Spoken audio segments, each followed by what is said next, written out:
Emagumbini abanomhlaba ngiyabingelela obiyela umthandazo lamini ephumela epetitive mbukelo khona ekhaya. Kumcwa ukuthi mbukelo khona ekhaya uyihlole mawumuntu ukuze ukwazi ukuthi ulungise impilo yakho mbukelo khona ekhaya. Even nemoto iya service mbukelo khona ekhaya. So ke nawe kumcwa ukuthi mbukelo khona ekhaya uhlale bese impilo yakho ihamba yakuyihlola ngoba kunezinto ofike uyithole sometimes mase uhambiwa emgcwabeni noma usemsebenzini noma uhleli nje khona ekhaya ikhona emibi efikweleke kusesikhathi uthola ukuthi masekulekile ubona ngani nge-relationship kuba nemisindo yaxabana nomuntu wakho. Yebo ukhona umsindo ojwayelekile but ingabe umsindo lona obese uba extra nge-relationship kuyaphela imali kuwe ayihlali. Yebo kuyenzeka imali ipheze esandleni ukuthi mhlawumbe uyisebenzisa budlabha kusesikhathi ukuthi khona into owamenyiswa yona eyisipoko emzimbeni wakho mbukelo okhona ekhaya awusaphili impilo oyithandayo sokuphila impilo yaleyilwane ofakwe zona mbukelo khona ekhaya. Kusinye isikhathi uzama ukwenza ibhizinisi bayahliphizela mbukelo khona ekhaya. Ufuna amathenda awatholi mbukelo khona ekhaya. Ufuna kwakho umuzi, ufuna ukuba nengane, ufisa ukuba nonkosikazi, ufisa ukugana ukuba nemuntu wesilisa, yonke into yakho iyaphambana iyahliphika mbukelo khona ekhaya.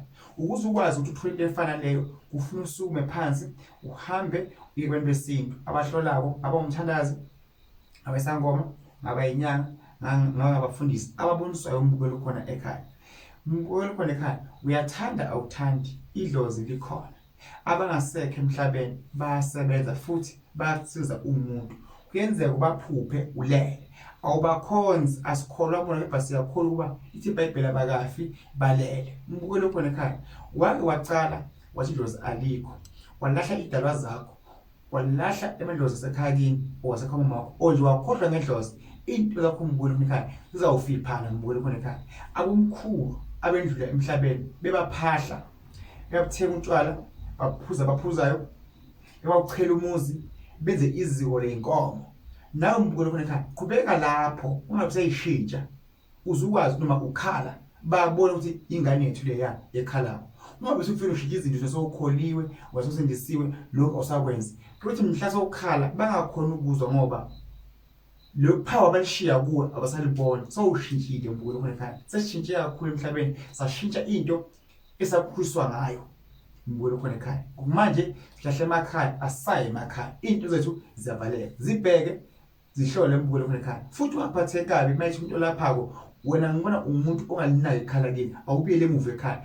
Siyekele ngabantu kuhlala kuphi emaflethini mbukelo khona ekhaya. Yebo zinenkinga ezikhona emakhaya esidibana nazo kodwa impilo zethu masizibheke sihlole silandelele futhi hlole abantu ababili noma abathathu ungahloli umuntu oyi-one bese into uyayenza. Hlola abantu ababili noma abathathu ukwazi ube yisiqiniseko sento osuke utshela yona ngabantu ababonako ngabantu abasebenza ngesintu. Inkosi ikubusise umthandazo lamini lo eMpumalanga epetitive ngiyatholakala. Inkosi ikubusise, inkosi ibe nawe. Suka obuhle mbukelo khona ekhaya, umnyaka omuhle 2024.